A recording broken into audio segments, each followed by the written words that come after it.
네, 유승민 작가 모셨습니다. 어서 오세요. 안녕하세요. 어떤 내용일까요? 네, 서울 관악구에서 피자집 흉기 살인 사건이 있었죠. 네. 범행 배경으로 본사와 가맹점 사이의 갈등이 거론되고 있습니다. 네.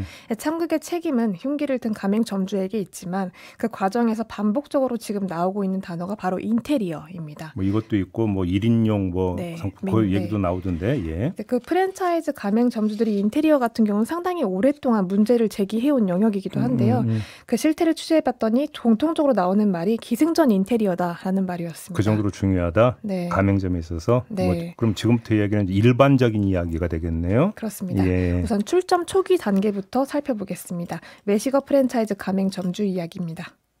처음에 이제 오픈할 때 점주 입장에서는요, 사실은 되게 마음이 긍정적이에요. 모든 게 다 잘 될 것 같고, 모든 게 다 좋고, 기대가 차서 하는 거기 때문에, 네. 본부에 대한 어떠한 나쁜 감정이 처음엔 없어요. 처음에 이제 이렇게 인테리어를 할 예정이다. 뭐, 몇 군데를, 본부가 줘요. 네. 본부가. 그래서 A, B, C, D 중에서, 견적을 다 받아요. 그러면 선택지가 제한되어 있다는 얘기네요? 네, 그렇습니다. 그러니까 가맹사업법을 살펴보면 원칙적으로는 본사가 특정 업체를 강제할 수는 없습니다. 네. 다만 예외가 있는데 그게 거래 대상인 부동산, 용역, 설비, 상품, 그리고 원재료 또는 부재료 이런 영역 중에서 필수 품목에 해당이 될 경우입니다. 네. 그러니까 문제는 이 본사가 용역과 설비에 해당하는 인테리어를 필수 품목으로 지정을 해뒀다라는 점인데요. 네. 이 내용과 관련해서 정종열 전국가맹점주협의회 자문위원장 이야기를 들어보겠습니다. 개념도 기준도 네. 엄격하게 제한이 됐으면 처음 출점할 때 이런 인테리어나 이런 것들 중에서 홍리를 많이 남긴 관행이 아무래도 움츠러들 거 아니에요, 그죠? 네. 근데 이제 그 기준이 이제 사실상 개선이 안 돼 버리니까 고치지 않고 그냥 계속 뜯어먹는 관행을 계속 하고 있는 거죠. 그러니까 그럼 인테리어 업체를 A, B, C, D 딱 네 군데 제시하고 이 중에서 하나 골라라. 네. 그럼 A, B, C, D 네 개 업체의 가격 차는 좀 있는 겁니까? 어떻게 되는 겁니까? 가격 차가 있는 경우도 있고 뭐 없는 경우도 있는데 대체로 시중에 비하면 비싼 편이다라는 겁니다. 그러니까 훨씬 저렴하게 할 수 있음에도 본사가 지정을 해주는 업체 중에서 골라야 하는 건데요. 가령 뭐 한 외식업 프랜차이즈 점주 같은 경우에는 초기 인테리어 비용만 2억이 들었다고 하는데 네. 이게 어떤 식으로 그 비용이 채워지냐면 빵을 굽지도 않는 매장인데 데우는 용도로 드리는 오븐이 800만 원 정도 오븐이었다고 합니다. 또 음료를 보관하는 작은 냉장고도 400만 원 정도인데 문제는 이렇게 비싼 설비들이 또 고장은 잦다는 점입니다. 산지 2년도 안 된 냉장고가 불꽃을 튀기면서 굉음을 내서 화재로 이어질 뻔한 적도 있었고 또 설치된 지 얼마 안 된 출입문이 자파 현상으로 산산조각이 나는 일도 있었습니다. 근데 문제는 이런 일들이 반복이 되고 있는데 정작 이 설비가 정말 내가 안전하게 쓸 수 있는 건지 이걸 좀 확인할 수 있는 방법은 없다라는 겁니다.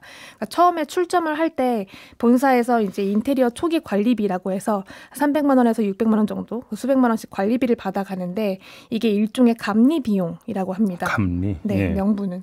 근데 도대체 그러면 이런 일들이 왜 발생을 하는가, 뭘 감리를 했는가라는 의문은 여전히 남아있는 거죠. 근데 아무튼 그래서 가게 차릴 때 이렇게 했다고 쳐요. 그리고 나서는 그러면 이제 그 다음부터는 없는 겁니까?